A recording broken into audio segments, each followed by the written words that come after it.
ସେଟା ଛାତ୍ରଛାତ୍ରୀଙ୍କ ଉଦ୍ଦେଶ୍ୟରେ। ତାର ଆଉ ଗୋଟିଏ ଦିଗ ସେଟା ହେଉଛି ଶୈକ୍ଷିକ ଅଧିବେଶନ ବା ସେମିନାର।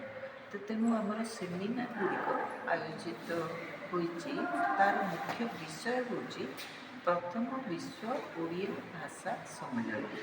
ଏହି ପରିପ୍ରେକ୍ଷୀରେ ସରକାର ବିଭିନ୍ନ ବିଶ୍ୱବିଦ୍ୟାଳୟକୁ ମହାବିଦ୍ୟାଳୟକୁ କିଛି ଅନୁଦାନ ଦେଇଛନ୍ତି ଏ ସମ୍ପର୍କରେ ଶୈକ୍ଷିକ ସେମିନାର କରିବା ପାଇଁ। ତ ଆଜି ଯେଉଁଟା ଆପଣ ଦେଖୁଛନ୍ତି ସେଟା ହେଉଛି ସେଇ ସେମିନାରର ଫଳଶ୍ରୁତି। ତ ତେଣୁ ଏଇଟା ହେଉଛି ଆମର ଏଠି ଯେଉଁଟା ହେଉଛି ତାର ଆମେ ନାଁ ଦେଇଛୁ ଓଡ଼ିଆ ଭାଷା ଚର୍ଚ୍ଚାର ଦିଗ ଦିଗନ୍ତ।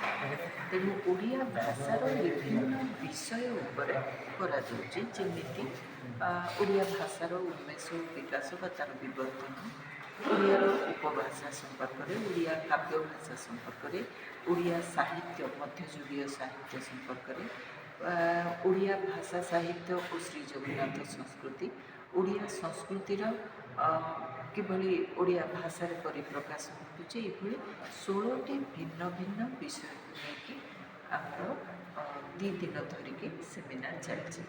ତ ଗୋଟିଏ ଦିନରେ ଗତକାଲି 5ଟି ଜାଗାରେ ସ୍ଥାନରେ ସମାନ୍ତରାଳ ଭାବରେ ଅଧିବେଶନ ଗୁଡ଼ିକ ଚାଲୁଥିଲା। ଆଜି ମଧ୍ୟ ସେମିତି 5ଟି ସ୍ଥାନରେ ଅଧିବେଶନ ଚାଲିଛି।